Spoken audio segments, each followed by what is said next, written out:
Datuk Ribandang yang nama aslinya Abdul Makmur Khatib Tunggal, menurut cerita rakyat Makassar, adalah seorang ulama yang berasal dari Koto Tengah, Minangkabau, Sumatera Barat. Camber, Loir, 141-142. Beliau adalah salah seorang murid penting dari Sunan Giri di Jawa Timur yang mengajarkan hukum syariah dan ilmu kalam. Ia datang ke Tallo dengan menumpang sebuah perahu yang sangat tidak lazim di mata orang Goa Tallo. Setelah mendarat, Datuk Ribandang langsung melakukan sholat, kemudian berzikir dengan tasbih dan membaca Al-Quran, sehingga penduduk yang melihatnya menjadi terpukau.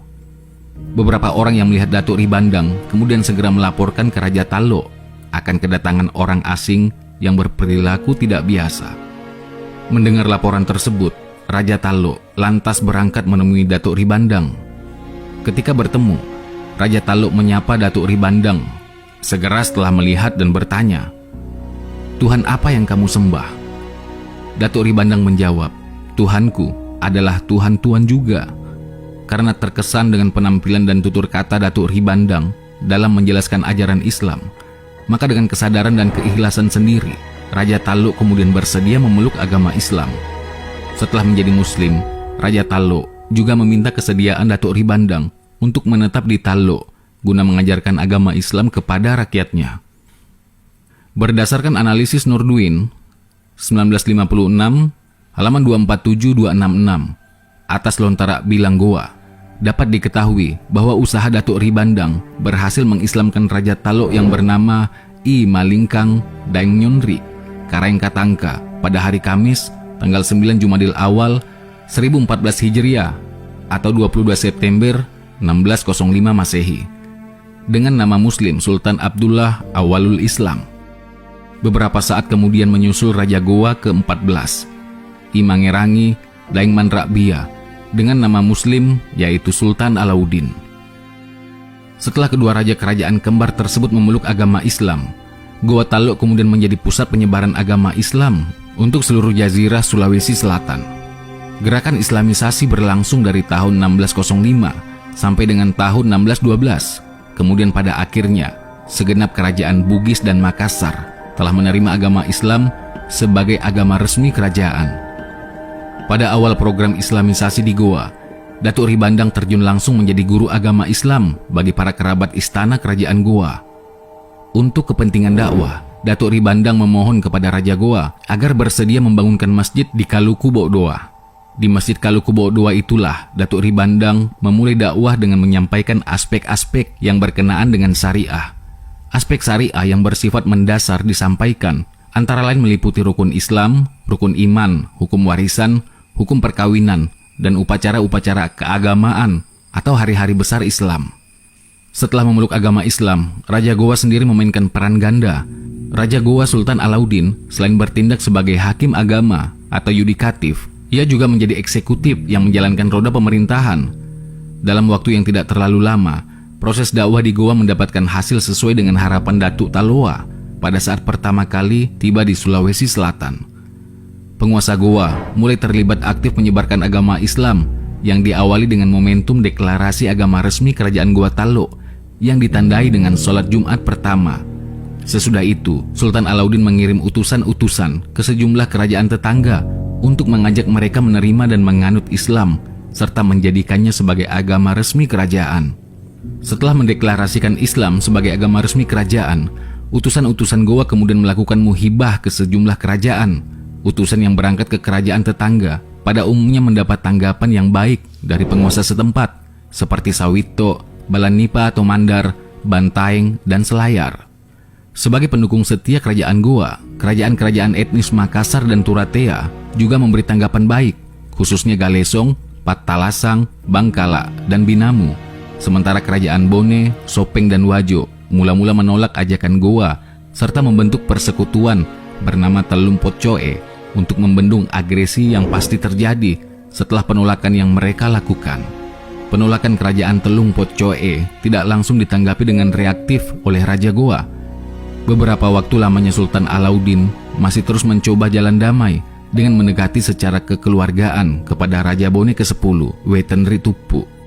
Meskipun demikian, Raja Wetan Titupu tetap teguh pada pendirian, tidak menerima ajakan Sultan Alauddin untuk memeluk agama Islam.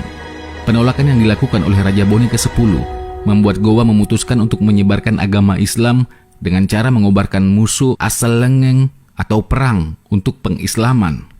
Untuk tujuan strategis, musuh asal lengeng Sultan Alauddin terlebih dahulu melakukan pendudukan pada kerajaan-kerajaan bagian barat, yaitu Sawito di Pindrang. Setelah menduduki Sawito, pasukan Gowa selanjutnya dengan mudah menguasai kerajaan Supa dan mengislamkan Raja Supa yang sebelumnya sudah memeluk agama Kristen. Ekspansi Gowa terus meluas dengan menguasai Sidenreng. Pasukan Gowa pada saat di Sidenreng lalu bertemu dengan pasukan aliansi Telung Pocoe, sehingga terjadilah pertempuran dahsyat yang dikenang dalam sejarah lokal dengan nama Perang Ajata Pareng. Perang ini pada akhirnya dimenangkan oleh pasukan persekutuan Telung Pocoe sehingga memaksa pasukan Gowa kembali ke Somba Opu. Kegagalan pasukan Gowa menembus barikade persekutuan Telung Pocoe tidak mematahkan semangat Islamisasi Sultan Alauddin. Pada tahun 1608, ia kembali melancarkan serangan ke sejumlah kerajaan Bugis dengan mendaratkan pasukan di 3 tempat sekaligus, yaitu Akotongeng, Maroangin, dan Padailo. Ekspansi Gowa babak kedua ke wilayah Telung Pocoe tampaknya berhasil dengan baik.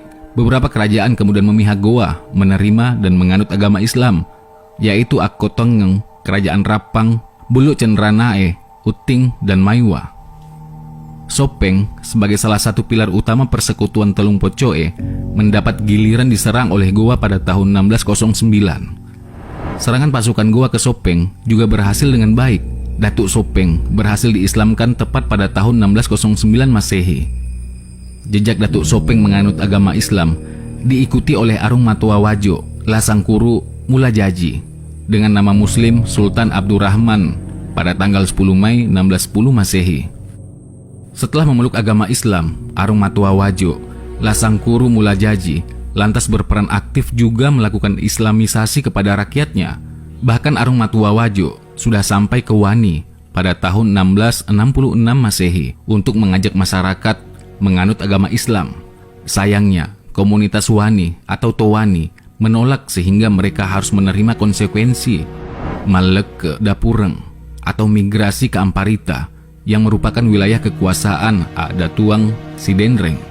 Dengan takluknya 2 pilar utama persekutuan Telung Pocoe, yakni kerajaan Sopeng dan Wajo, Gowa pada akhirnya hanya tinggal menghadapi satu lawan berat, yakni kerajaan Bone.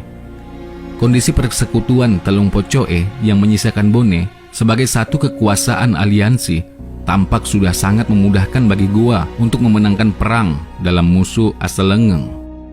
Meskipun demikian, Gowa tidak lantas menyerang sisa kekuatan persekutuan Bugis tersebut, melainkan tetap menempuh jalan damai dengan mengirim utusan untuk melakukan pendekatan agar kerajaan Bone mau menerima agama Islam sebagaimana kerajaan tetangga lainnya. Ajakan Gowa pertama-tama ditanggapi baik oleh Raja Bone, Latan Rirua, yang berkuasa pada waktu itu. Tetapi keputusan beliau sangat ditentang oleh Ade Pitue atau Hadat VII dan mendapat dukungan rakyat. Akibatnya, Latan Rirua diturunkan dari tahtanya dan digantikan oleh Latan Ripale, Arung Timurung, Raja Bone ke-12 yang diangkat oleh Ade Pitue. Gowa kemudian memandang jika penurunan Latan Rirua dari tahta oleh Ade Pitue sebagai bentuk penolakan atas ajakan memeluk agama Islam, sekaligus bermakna penentangan. Akibatnya, Gowa melakukan ekspansi ke Bone dengan sasaran mengalahkan Latan Ripale dan memaksanya menerima Islam di kerajaan Bone. Hasilnya, Latan Ripale menerima agama Islam pada tanggal 23 November 1611 Masehi. Dengan penerimaan agama Islam oleh kerajaan Bone, dapat dikatakan jika seluruh wilayah Sulawesi Selatan telah berada di bawah pengaruh dan kendali penguasa-penguasa Muslim, kecuali di beberapa tempat di pedalaman seperti Toraja dan Kajang di Bulukumba.